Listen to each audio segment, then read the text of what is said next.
നമസ്കാരം. മധുരം ജീവാമൃതബിന്ദു. ഈ പാട്ട് അർത്ഥവത്തായത് ഇപ്പോഴാണ്. മിഥുനം 1-ാം തീയതി മന്ത്രി ബിന്ദുവിൻ്റെ ഉച്ചാന്തലയിൽ പായസം വീണു.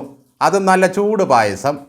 നിമിത്തവും ലക്ഷണവും ഒക്കെ വെച്ച് നോക്കുമ്പോൾ വരാൻ പോകുന്ന ചില അശുഭകരമായ കാര്യങ്ങളെക്കുറിച്ചുള്ള സൂചനയാണിത്.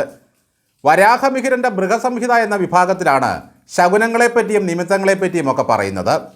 നിമിത്തം വെച്ച് നോക്കുമ്പോൾ ബിന്ദുവിൻ്റെ തുടക്കം മൊത്തത്തിൽ അശുഭമാണല്ലോ.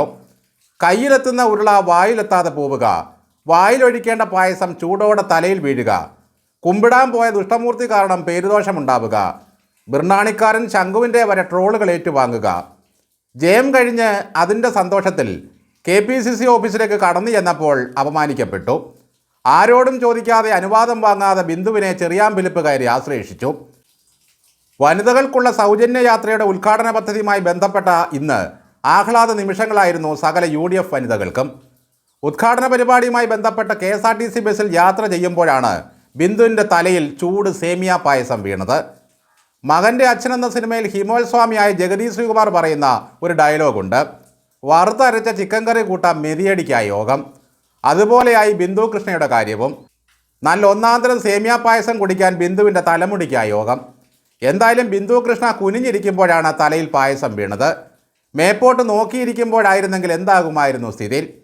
വായിൽ വീഴേണ്ടത് തലയിൽ വീണു എന്ന് മാത്രം കരുതി ആശ്വസിച്ചാൽ മതി. ഇതാരെങ്കിലും മുൻവിരോധത്താൽ എടുത്ത് തലയിൽ ഒഴിച്ചതാണോ അബദ്ധത്തിൽ വീണതാണോ എന്ന കാര്യത്തെപ്പറ്റി സമഗ്രമായ ഒരു അന്വേഷണം നടത്തേണ്ടതുണ്ട്.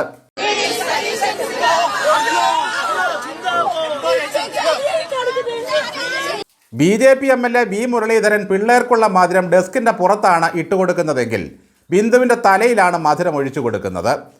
എന്തായാലും മിഥുനമാസം 1-ാം തീയതി തന്നെ തലയിൽ ചൂടുപായസം വീണ ബിന്ദുവിന് വരാനിരിക്കുന്നത് നല്ല കാലമായിരിക്കുമോ മോശം കാലമായിരിക്കുമോ?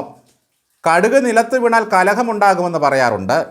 ഗൗളി തലയിലോ ഭുജത്തിലോ കാലിലോ ഒക്കെ വീഴുമ്പോൾ അവയവം നോക്കി ചില ലക്ഷണങ്ങൾ പറയാറുണ്ട്. ഇതിപ്പോൾ ബിന്ദുവിൻ്റെ ഉച്ചാന്തലയിലാണ് ചൂടുപായസം വീണിരിക്കുന്നത്. എന്തായാലും ഇത് നൽകുന്ന സൂചന ഇനിയുള്ള കാലം ഉച്ചി പൊള്ളാനാണ് സാധ്യത എന്ന് തന്നെയാണ്. ബിന്ദുവിനോട് വെള്ളാപ്പള്ളി നടേശനെ കാണാൻ പോയതിനെപ്പറ്റി ചോദിച്ചപ്പോൾ മാധ്യമപ്രവർത്തകരോട് പറഞ്ഞത് എല്ലാവർക്കും ക്ഷീരദിന ആശംസകൾ എന്നായിരുന്നു. പായസം തലയിൽ വീണതിനെപ്പറ്റി ചോദിച്ചാൽ എല്ലാവർക്കും സൗജന്യ യാത്ര ആശംസകൾ എന്ന് പറയുമായിരിക്കും. ഒരു മന്ത്രിയാണ് തങ്ങളോടൊപ്പം ഇരിക്കുന്നതെന്നറിയാതെ അവരുടെ തലയിൽ ചൂടുപായസം ഒഴിച്ചത് ആരായാലും അവരെ പുറം ലോകം അറിയണം. സൗജന്യ യാത്രയ്ക്കിടയിൽ കയറിക്കൂടിയ ഏതെങ്കിലും കമ്മിണിമാർ ആയിരിക്കുമോ? ബിന്ദു കൃഷ്ണയെ ഏതൊക്കെ തരത്തിൽ നാണം കെടുത്താമെന്ന് നോക്കി നടക്കുകയാണ് ചില ചാനലുകാരും സൈബർ ചാവേറുകളും. പാലക്കാട് ഉപതെരഞ്ഞെടുപ്പിനിടയിൽ നടത്തിയ റെയ്ഡുമായി ബന്ധപ്പെട്ട് എന്തെല്ലാമാണ് ബിന്ദു കൃഷ്ണയെപ്പറ്റി അന്തങ്ങൾ പറഞ്ഞുണ്ടാക്കിയത്. കൊല്ലത്ത് സൗജന്യ യാത്രയുടെ ഉദ്ഘാടന സമയത്ത് KSRTC ബസ് ബ്രേക്ക് ഡൗൺ ആയി എന്നതാണ് ഇന്ന് കൈരളിയിലെ ബിഗ് ബ്രേക്കിംഗ്. എന്തായാലും തലയിൽ ചൂടുപായസം വീണപ്പോഴേക്കും ബിന്ദു കൃഷ്ണ ചാടി എഴുന്നേറ്റു. അതിന് ഇനി മന്ത്രിയുടെ ധിക്കാരം എന്നൊക്കെ പറയുമോ എന്തോ. എന്തായാലും ഇന്നത്തെ ദിവസം സ്ത്രീകൾക്ക് മാത്രമല്ല പ്രത്യേകിച്ച് ബിന്ദുവിനും എന്നും ഓർക്കാനുള്ള ദിവസമായി മാറി. തലയിൽ പായസം വീണ ബിന്ദു കൃഷ്ണയുടെ നില ഗുരുതരമാണോ അതോ വെള്ളമൊഴിച്ച് കഴുകിയാൽ മതിയോ വെറുതെ തുടച്ചാൽ മതിയോ എന്നതിനെപ്പറ്റി മെഡിക്കൽ റിപ്പോർട്ടുകളൊന്നും ഇറങ്ങിയിട്ടില്ല.